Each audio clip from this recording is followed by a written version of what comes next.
Hi, friends. Thank you for joining us for another episode of Hello APGD, a neighborhood podcast about the Audubon Park Garden District in Orlando, Florida. I'm your host, Michael Lothrop, and today we'll be speaking with Matt Hinckley of Hinckley's Fancy Meats, located at East End Market on Corinne Drive. If you can't make it into their shop, you can also visit them at hinkleymeats.com or on Instagram and Facebook. If you'd like to be a guest on the show, or if you'd like to be a sponsor, please feel free to message me on Instagram at HelloAPGDPod. Thank you for listening.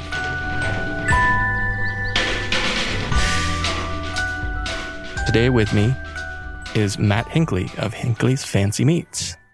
Matt, welcome. Hey, Mike. Thanks for having me. Absolutely. So we go back a while. I think we met when you were at Audubon Park Community Market. And I think that was probably around 2015 when Hinckley's Meats started. Is that right?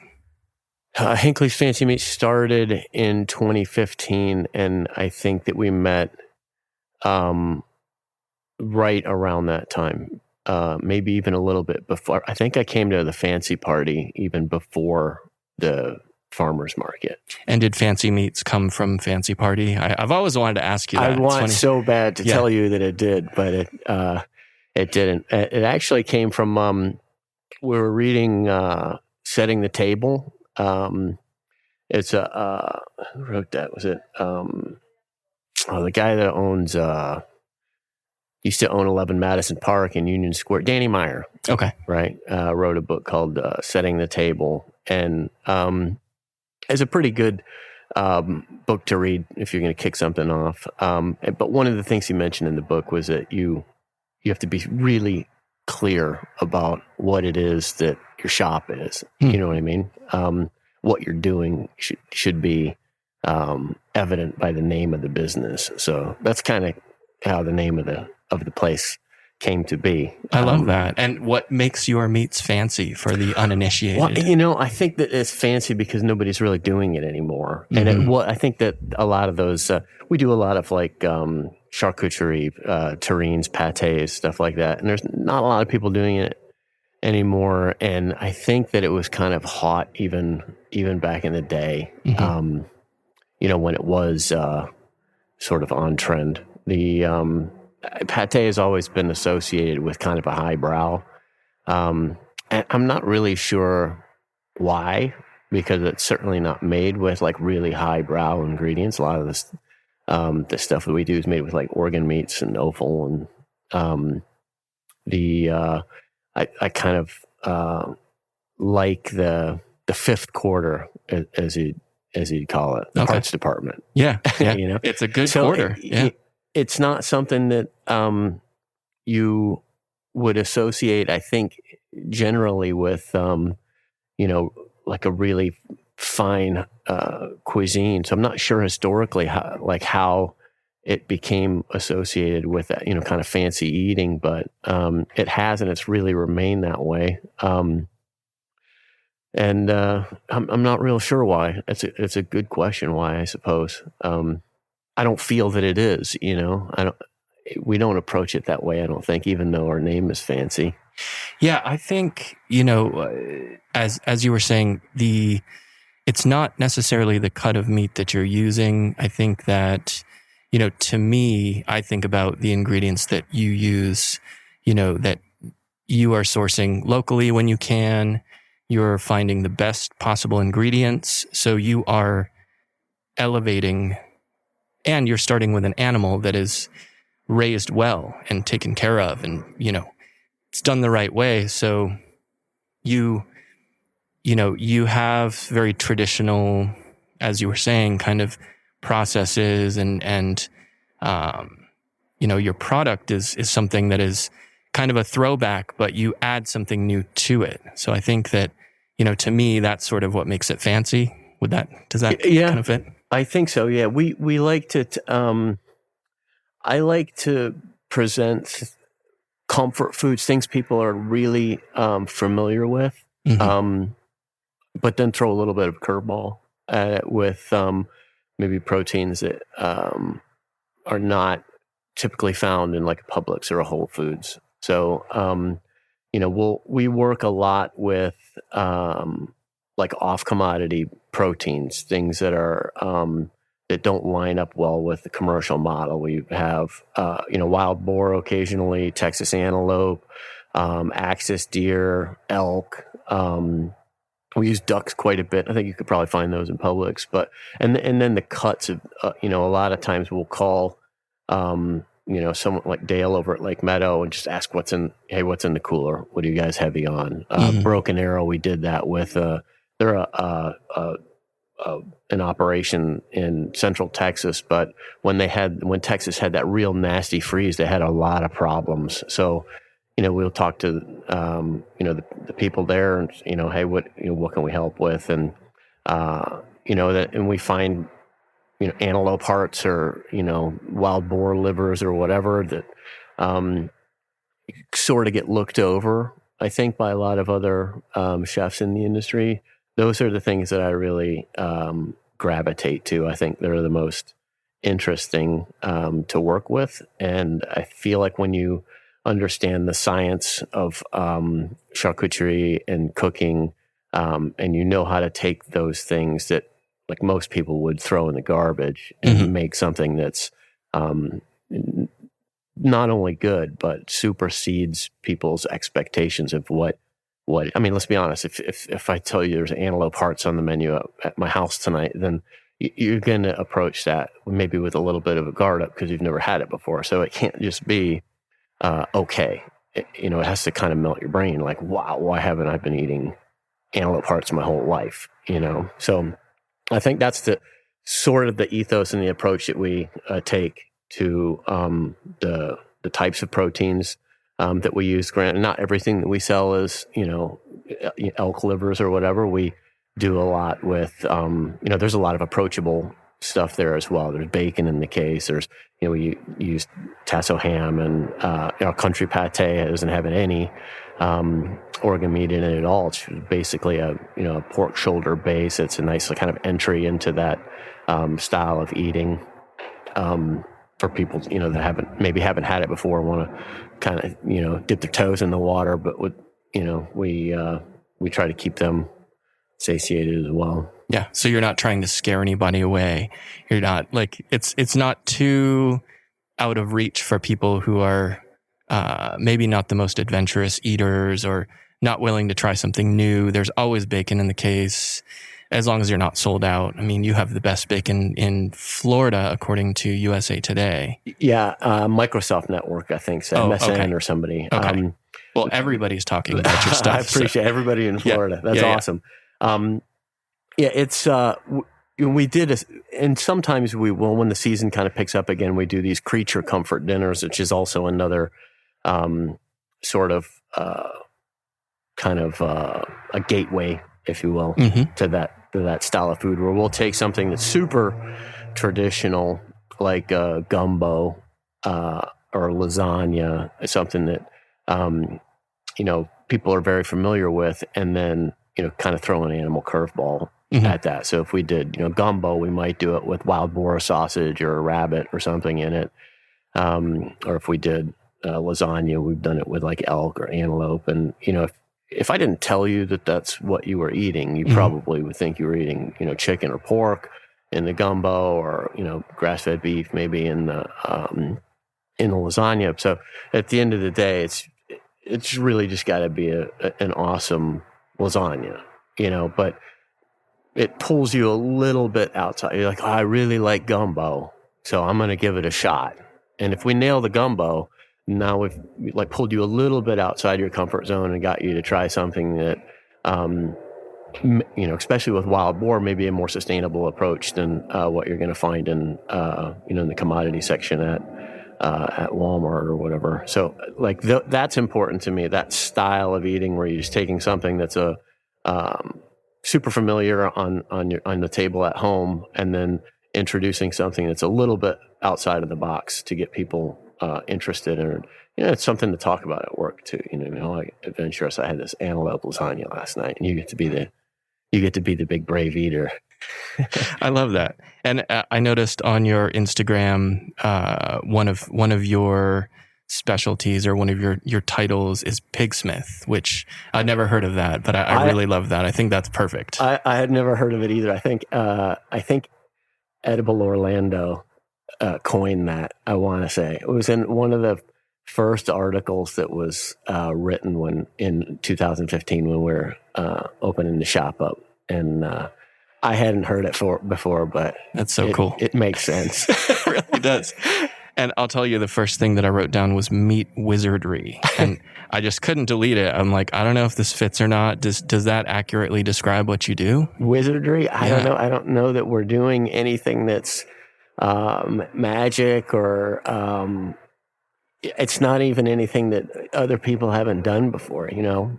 We're not doing anything that's avant-garde or new. It's all. I'm way more interested in what was on the American dinner plate 100 years ago than I am in the next, foam or, sphere that comes out of some, sciencey kitchen. To me, I'm more about, skin on the vegetables, bones in the meat, and getting back to a way of eating that we're kind of losing. Yeah, absolutely. It's there's a reason that we ate those things, not just because they were around, but, I think that if we're doing it right, we do kind of gravitate towards what we need to sustain ourselves. And I think that, we're trying to sort of get back to a place where we do eat well and we think about where our food is coming from. And, at your shop specifically, I just know that whatever I'm buying is going to be really well thought out, and it's going to come from a good place. And I'm going to feel pretty good after it, even if it's something kind of heavy, because it has great ingredients in it. And it's amazing, once you make that connection and realize that, like, oh, this is something that, I may not be able to eat this every day, but like, I want to. And also when I do eat it, it doesn't doesn't kill my whole day.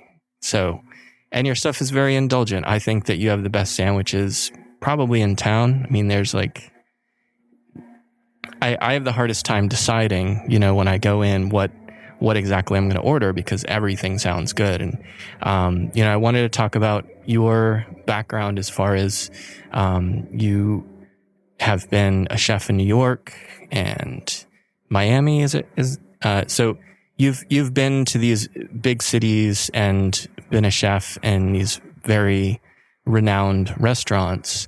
How, tell me about that experience. What was that like back then?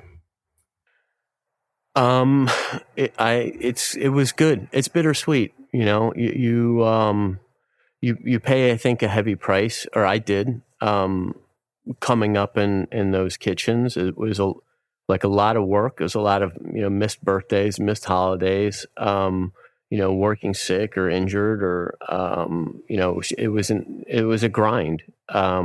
I think that the industry is sort of evolving and changing now, so that hopefully the next generation of cooks coming up don't have to go through a lot of. I think some of it's sort of important, but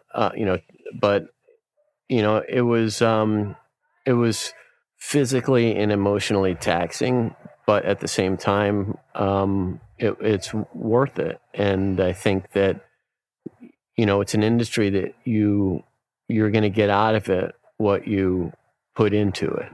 And, I think like a lot of things in life, and I think that, coming up in those tough kitchens, they taught me a lot of valuable lessons about leadership, about how to cook, about how to market, about how to cut costs and where to cut costs, and it teaches you a lot about yourself. So I don't know that I would, even though I think that the industry needs to see a bit of change. I don't know that personally I would change a lot of it, with regard to how difficult the work is. I think where there needs to be change is in, the compensation and, a little bit of, you know, I think the industry can be a little bit unforgiving, and I think there needs to be some change with that. But I love it, and I don't have any regrets coming up the way that I did. I spent about 5 years abroad, cooking and traveling in like really remote places and kind of figuring things out for myself. And I worked at a hotel, and I kind of re-entered the United States via Miami, and worked for a hotel for about a year there before I started working for Michael Schwartz, and I spent a few years working with him, kind of climbing the ranks through the brigade and Michael's Genuine, and then eventually running the first Harry's Pizzeria. We opened another restaurant, Box Park, down there that had really good reviews, and we learned a lot of lessons in that space. And then, we went to New York thinking that, we were going to train for a month at the Saxon and Parole. Mm-hmm. And then we were headed to Moscow for what was supposed to be, I think, 7 or 9 months. So, we went into a kitchen that didn't have, and I say we as my wife and I, she's a pastry chef, or was at the time. We went into the kitchen that didn't have a chef de cuisine, but had 2 very capable sous chefs running the operation. And I spent a month with them sort of learning the system of that restaurant. And, in Russia, the chef position doesn't have the same sort of, glamour that, it does in the United States. It's just more of like kind of a job, like a plumber, Okay. So they wanted to bring, a level of intensity that was in the New York restaurant, and try to create that same feeling in the Moscow restaurant. So we went through, the Russian consulate and got, the work visas, and, I think we had plane tickets lined up and our flight dates, and we were within a few days of flying out, and Russia invaded Crimea, and everything just kind of went sour. Wow. For whatever reasons, they decided they didn't want any new American faces in the country. Mm-hmm. So, it kind of put me in an awkward spot with the company that I was working for, because it was like, I was supposed to go take over this kitchen in Russia, and that deal fell through. And, there's the 2 people that just trained me how to take over that restaurant. And like, I'm supposed to tell them what to do now. You know what I mean? So it was a really awkward kind of work environment. They kept me in that restaurant as the chef de cuisine until a position opened up at their flagship restaurant, Public, which was 8 years running as a 1-star Michelin kitchen when I took the helm. And, it was a food that, I was familiar with a lot of the taste. It was a lot of based on kind of Australia and New Zealand, and, a little bit of island, food. There's a lot of spice and stuff in it. I spent time in all those places. I worked in New Zealand, on and off for about a year. I traveled quite a bit through Australia, spent a year in the Spice Islands of East Africa. And I spent some time in the Caribbean cooking. So like the flavors all made sense to me, but the kind of tweezer approach to, the fine dining part of it, it doesn't click for me. I don't like it. Yeah. It's not, it's not that there's anything wrong with it. It's just not my style, So I think it was a little awkward and, clunky for me to be in the position. I didn't have a whole lot of help coming from above, from the chef owner. It was like almost non-existent. but had really capable sous chefs, 3 of them that were, monsters. Mm-hmm. And we held on to the star that year, and then I went to White Oak Tavern after that and opened up, changed their concept a little bit, and spent probably about a year there or so. And then when I think that public kind of soured me on working for other people, and it motivated me to do something for myself because like I said, you're putting in an insane amount of hours. I was working.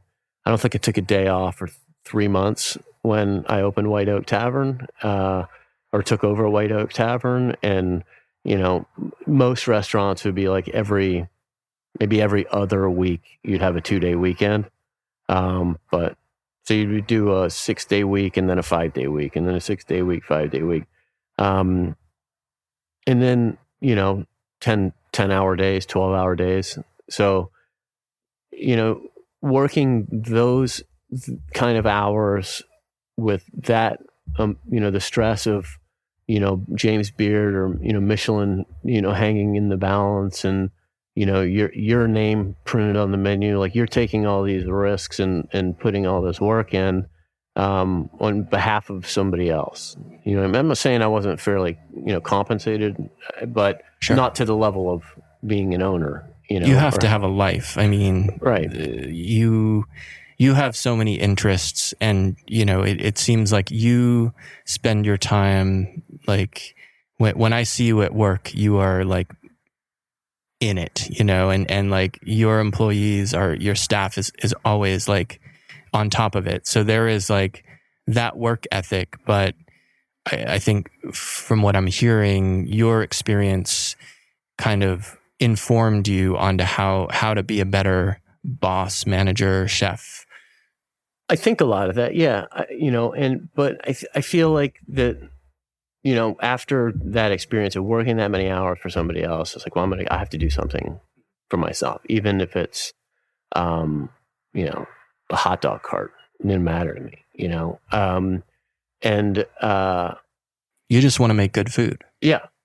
At the end of the day. Yeah. And, I've known Emily for forever, since Pebbles, in Orlando. This is Emily Rankin. Yeah. Mm-hmm. Who owned a spot in East End Market. And, when I was working for Michael Schwartz down in Miami, she was opening that spot up, and she was looking for farms and farmers. And I was foraging at the time for Michael when nobody was really doing it. Down in Miami, and we'd just go down to Homestead, and if we saw a goat tied up in your front yard, we could knock on the door and ask if we could buy cheese. It was really loose back in the day.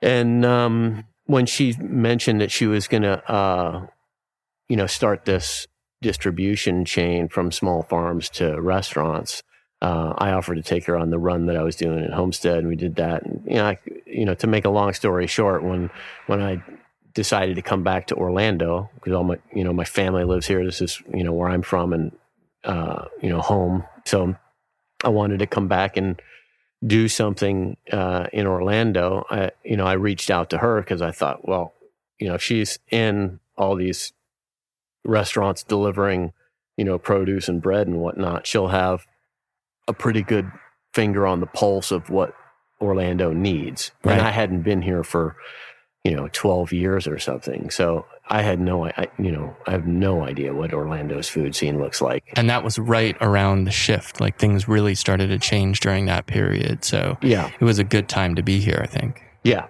And, so I said, I'm either going to come down and open a restaurant, or I'm going to come down and I'm just going to focus on, doing charcuterie. And she was like, well, if you want to put a case in, in East End as a test market, you're welcome to do it in my spot. And it was such an easy entry, with relatively, low risk, that, it only made sense to do it. Sure. So, and and it sold itself. I mean, once people try that level of quality, they realize that they're not getting that anywhere else.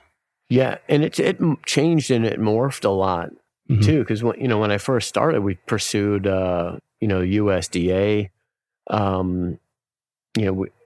code to be able to distribute to grocery stores or really other chefs. Because I knew a ton of people in Miami that would have carried it and beyond. So it's like, well, we'll start making stuff for restaurants, and then realized how complicated the code is for USDA, and it was like, just we're not doing this. After about a year, I was like, I'm not going to try this anymore. So we switched the model to Florida Department of Agriculture, and announced that we were going to start shipping direct to consumer, and I put that up on Twitter.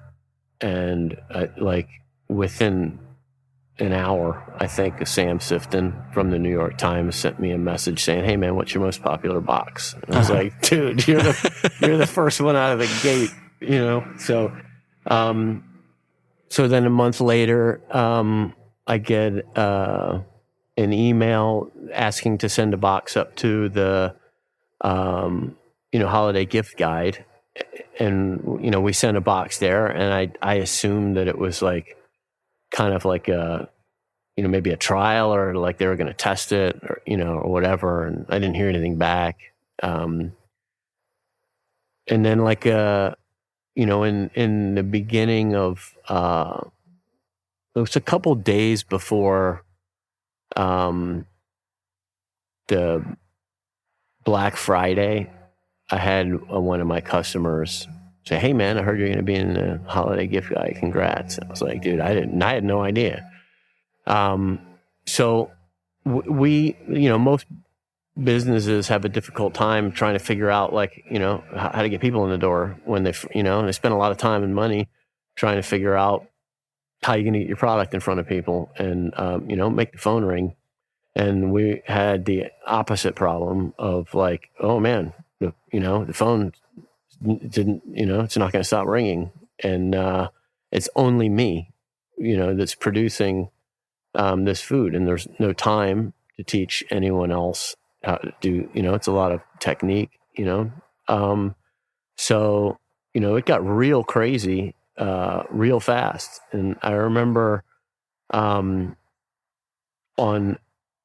Black Friday, or the day before Black Friday, it went out in the digital copy, I think the day before Black Friday, and then it went out in print on Black Friday. But the day before, I went into the gym, and I was in there for an hour, and it went live when I was in there, and I came out, and it was like 41 cases of meat. And I was like, whoa, like this is a problem, And I went home and told my wife. She's like, you have to just, you got to stop it. Mm-hmm. And you're like sold out for the season. Just yeah, but it's like if they put you in the gift guide, I would think that they're paying attention to what that looks like. It's because it's optics for them too. And it's like to give me the opportunity to be in the gift guide, and then I'm there for 48 hours and I close shop. Like it makes everybody look bad. So I was like, well, you just kind of bite down on the mouthpiece, and this is what we're going to do. So how many orders do you think you did? Oh man.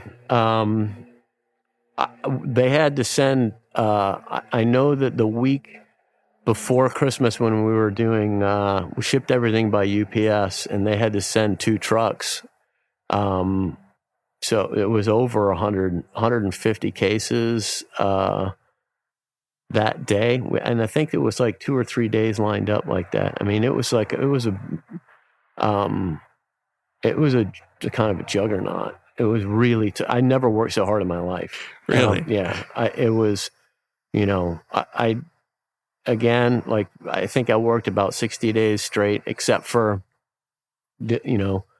a couple hours on Thanksgiving and, maybe Christmas Day, because, everything's gone. Mm-hmm.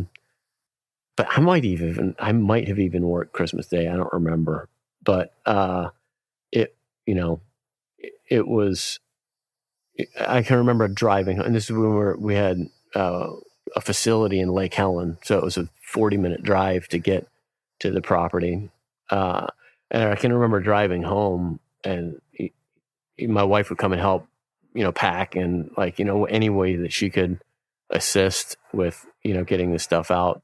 And we had a couple other helpers that would come in and help us pack boxes and stuff like that, stuff envelopes. But we would have to keep each other company on the phone, like on I-4 on the way home. She's like, man, I'm not going to be able to stay awake. I need somebody to talk to. It was, I could only work more if I slept less. Wow. And your previous training kind of prepared you for this, right? And in a way, I mean, you had, I think, just worked those kind of hours. You never would have been able to pull off something like that had you not had some of those experiences. But now you're working for yourself, so you're driven by demand and, satisfying your customers. Yeah.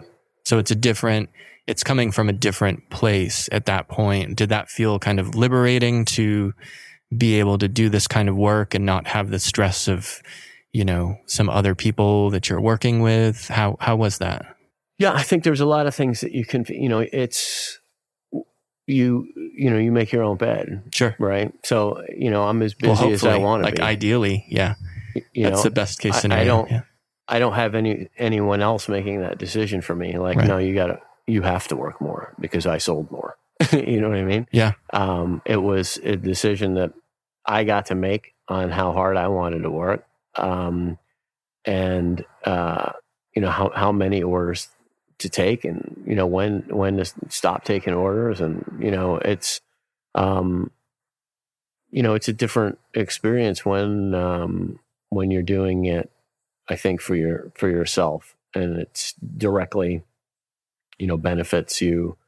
I think aside from the financial aspect, I think more so from just the personal, the fulfillment of it being successful, and what you want it to be. Yeah, and your name is literally on it, so you have to stand by it. I mean, yeah, you're responsible for it for sure. Mm-hmm. Your name's on the box, so it has to be. It's an exact representation of you.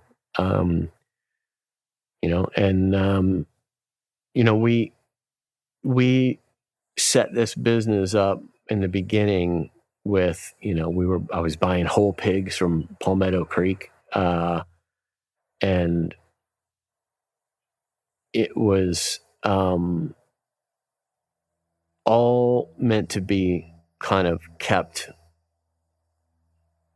We didn't market anywhere outside of like UPS ground. It was meant to be something that was kind of contained, and our vision was like, we're going to supply Miami, Orlando, Tampa, maybe Jacksonville. But when you hit the New York Times, it's like, okay, now we got boxes going to Seattle, Phoenix, LA, Chicago. So when we built the website, it's like, well, we'll just absorb shipping, because people, they might pay $150 for a box of meat with free shipping, and if it's $80 worth of meat in the box, but nobody's going to pay $70 to ship $80 worth of meat. Sure. You know what I mean? It's just it's a visual. It's like, okay, it's free shipping. So we put free shipping on the box with UPS ground calculated, but probably 60% of the boxes that we shipped were second day air. Which is, wow. Yeah, man. So like a lot of the, our profits got eaten up by UPS, and I didn't want to look grubby by like changing shipping, like once we were published, it didn't feel right. So I just ate it. Is it a learning lesson? It was just the mode that you were in. You were just kind of, and you didn't fully know what you were signing up for either. So there is that. You had an idea and then it just kind of blew up, and it's like, I mean, that's an amazing start. That's not a story that people often get to tell. No, it was a real blessing. And, that model, had we pursued it, we would have had to make a lot of changes. But we kind of got away from what we wanted to be. So, when the spot opened up in East End, we had been over here at the farmers market, pretty regularly, kind of staying fresh in the neighborhood. When the spot in the market opened up, there wasn't a whole lot of food choices there. I think Farmhouse was still doing all delivery. I don't remember if they were open yet. I think that's right. Yeah. But there wasn't a lot to eat. It was like, well, if we pop in here with the sandwiches, it'll give people an opportunity to buy a pound of bacon rather than a $150 case of bacon. So we sort of shifted into the market. We continued to ship a little bit here and there. We weren't really promoting it. Just kind of feeling out what the sandwich would do, what the deli case would do. The craft beer has now become a thing. There's like 80 different craft beers. We have draft beer now, growlers. So it's kind of evolved. And when the pandemic hit, we had some, there was shortages in the stores and people wanted boxes shipped. So we shipped a box down to Key West. It's like $400 worth of meat down to Key West, and it took like 4 days to get there. Wow. Was it still good by then? No, it's warm. The guy's like, hey, this is dry warm. Ice. It wasn't. Yeah, there's no way to. But that's usually something that would be a day, 2 if it's late. Sure. So 4 days was, warm meat on the doorstep. Guy's like, I don't know if I should eat this. What do you think? I was like, dude, absolutely not. No. No. Throw it in the garbage. I refunded his money. And then, UPS doesn't cover anything perishable. So you have to have, a third party insurance. It doesn't want to cover it because COVID's this, act of God. So, do we want to play this game indefinitely? So, we stopped shipping and just focused on sandwiches. And when they started closing restaurants down, there was a demand for a lot of the stuff that we sold out of the deli case. So people didn't have to leave their house, and they couldn't go to restaurants. So it's like, and it's super lazy food, man. You don't have to do anything to eat pate. You should eat it cold.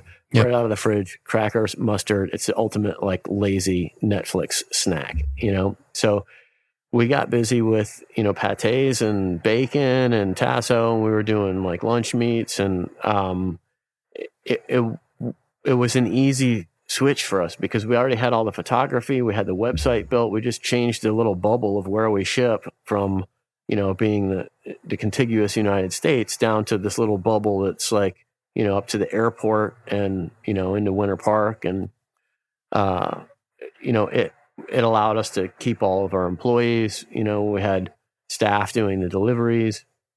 And, it kind of kept us alive. And this community in particular, like when that hit, like all the names that were coming up on the manifest were names that we recognized. Like, oh, there's Bob, and there's, it's like all these people that were coming in for sandwiches and when we were open, continued to support us when they couldn't come in, when they couldn't leave the house, or, when everybody was locked down. Like we saw all the familiar names, and that helped to keep us alive. It was a really, I can't imagine that struggle in West Orlando where it's just, tourist dollars propping up that side of town and in this industry, because there was none of that here. It was all people we knew.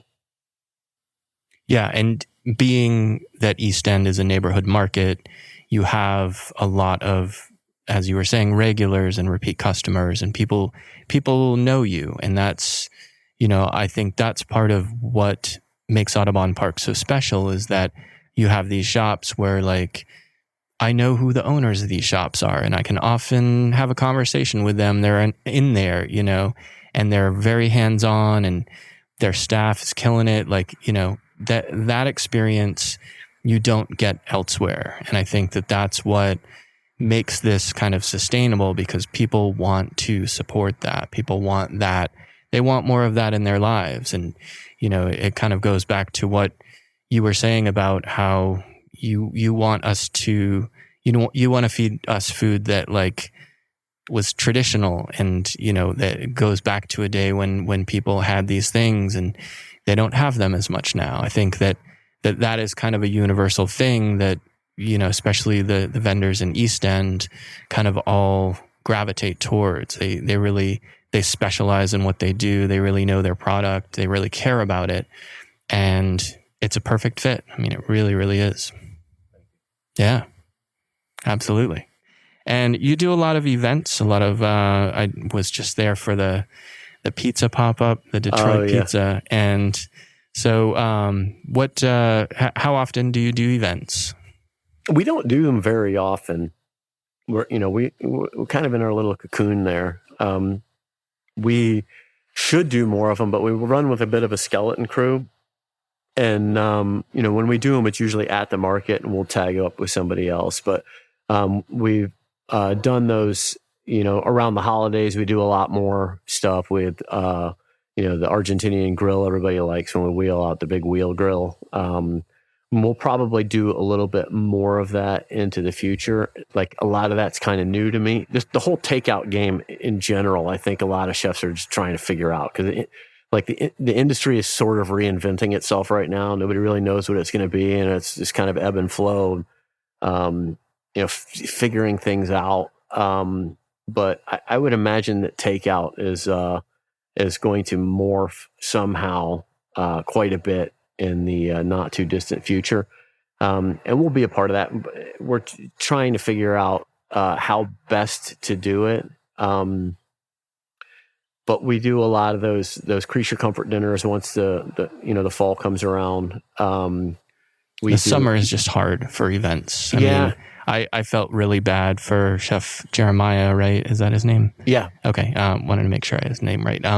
Just being in, he had a tent, but it's like being by that oven, and just temperatures in the summer here. It's like, it's really hard. I really felt for him. Yeah. It's so brutal. And you get out, and, that wheel grill's hot to be around when it's cold out, it's, when you're standing next to that just big coal fire, and it's, 95 degrees outside, it's intense, man. Those pizzas were amazing, and I'm very apprecitive. Yeah, he's a rock star. I hope it was a good experience for him too overall. I mean, it's not often that we get something like that, and that was very, very cool. Yeah, he's a good dude, and I'm sure he'll be back to do it again. Cool. Yeah, we had fun. I think they did well. I think he sold out, or he came real close to it. That's good to hear. So, we'll do that. I thought the Filipino Independence Day was a really cool event. That was a great one, man. I heard it was great. Lowe and the gang knocked it out of the park with that. It was a really massive, might have been the biggest event ever at East End Market. Wow. It was massive. So that one was pretty cool. And I think we'll continue to do some stuff like that out in front of the market. I know there's one coming up in the beginning of August that we'll probably do something for. We're just trying to figure out what to do. Well, and the nice thing about being at East End is there's always something going on. And even if it's just a normal day, people are lining up for some of the vendors, and it's like, I'm sure that you get a lot of that traffic that's just coming through, and they're like, oh, what is this? And, and then you have a new customer all of a sudden, which is the idea of that experience, right? Yeah. We have a lot of, every month you would get a report from the POS system that shows us the new foot traffic that comes through the shop. And, it's a high number every month, man. I think Gideon's has a lot to do with it, because there's such a draw for tourism. They get that crazy line out in Disney Springs. It's like 3 hours to wait for your cookies out there. You can drive 40 minutes and there's, a 20-minute wait. Yeah. So I think we get some traffic from them that's new.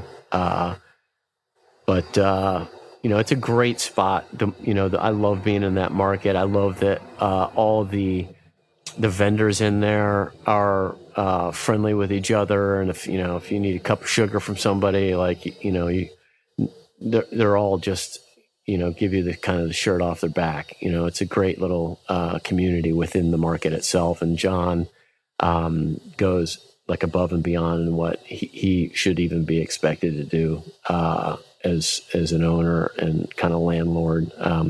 Really instrumental in getting things kind of like off the ground with ideas and putting plan to action during the pandemic, just a good dude. Mm-hmm. Mm-hmm. So I notice you say charcuterie the correct way. Does it bother you when people say it the way that I just said it? No. You say it so nicely.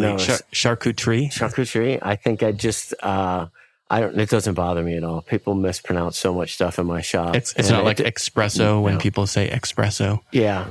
Rather than espresso. Yeah. I don't, now that you say that, I'm going to catch myself saying espresso. Now you'll hear it every time. No, I say espresso. Okay. Yeah. I had to think for a minute. Yeah. Man, if I've been doing that wrong for 49 years. I've just never heard anybody say charcuterie. And I love that. I mean, I don't know why we are not all enjoying saying it that way. Like, that is the proper way, I guess. I'm assuming. I hope, yeah. Okay. Well, if it's not, I think it should be. I think we should officially change it. All right. So as of now, charcuterie. Charcuterie. Well, perfect. And I understand you're now doing breakfast on weekends. That's very exciting. Yes, exciting times that we're living in right now. Yeah. Breakfast on the weekends. That's going to change soon, real soon, to breakfast every day. We're just going to kind of using the weekend to like feel out the systems. I think it'll be busier during the week than the weekend. So the weekend is kind of like an opportunity for us to test it at half throttle, and then. I feel pretty comfortable with it now. We like the food. We're getting good feedback off of it. The pace feels all right in the kitchen. It's not too crazy. So real soon we'll start doing it during the week as well. Mm-hmm. That's very exciting. I haven't tried it yet, but I can't wait to try it. And so what are your favorite, like some of your favorite meals in Audubon Park? I'm sure... I can imagine just eating your sandwiches all the time since you were there and they're great. But what are some of your other favorites in Audubon Park? I like Matt Kelly's ice cream. Mm-hmm. Can I call that a meal? You can. I eat enough of it, I think, that I could call it a meal. I have had it for a meal before. Yeah, it's a commitment. It is a commitment. But it's so worth it. I'm actually talking to Kelly and Scott tomorrow. It's very worth it. Yeah, that's awesome. I'm excited to hear their story too. And yeah, it is, it's such a treat, and it is like such a kind of culinary experience because they have so many different flavors, and it's like, this is the best strip for like coffee and donuts breakfast food, I think. Isn't it insane? Man, I know. It just keeps getting better. And it's like, yeah, you can have something different every single day. And there's so many things just like, it's like the best of Orlando in one district. Yeah. Which I'm amazed about. Yeah. The Wafu seems to be doing really good. They just moved in upstairs. I can't wait to try it. They seem busy, man. So have you checked it out yet? I checked them out when they were in the trucks. They used to come a lot on the like the evening exchange and the other, like when they had the food trucks out front, and we'd get them with the staff when they were out front. I haven't gone upstairs yet because they just opened up, and I want to let them kind of get their feet underneath them before we I'm sure they're crazy busy just as they're is, putting and they're in some hours, man. figuring it out. Yeah. Yeah. Just as you were. I mean, that's the thing. It's like you build, you build your brand, you build your product, you have all of these years of experience behind you, you know what you're doing, and people know that they can count on you to give them something great. So it's a special thing. Thank you. Well, thank you. And thank you so much for being here. And your website for Hinckley's? HinckleyMeats.com, HinckleyMeats. Same on Facebook, Instagram, Twitter, all Hinckley Meats. And don't forget the CK. HinckleY. Yeah. And I do love your Instagram. Like, I will just kind of look at it and I'll find myself sort of drooling a little bit. I mean, your photos are great. The stories are great. Like, you really, you show how some of the things are done. And it's so cool to see those processes, because you don't often get those, that information about what you're getting. And it makes me very excited about what you do and supporting it. And I always look forward to seeing you over there. Thank you so much, man. Thanks for having me. Yeah, it's awesome. For sure. We'll see you soon.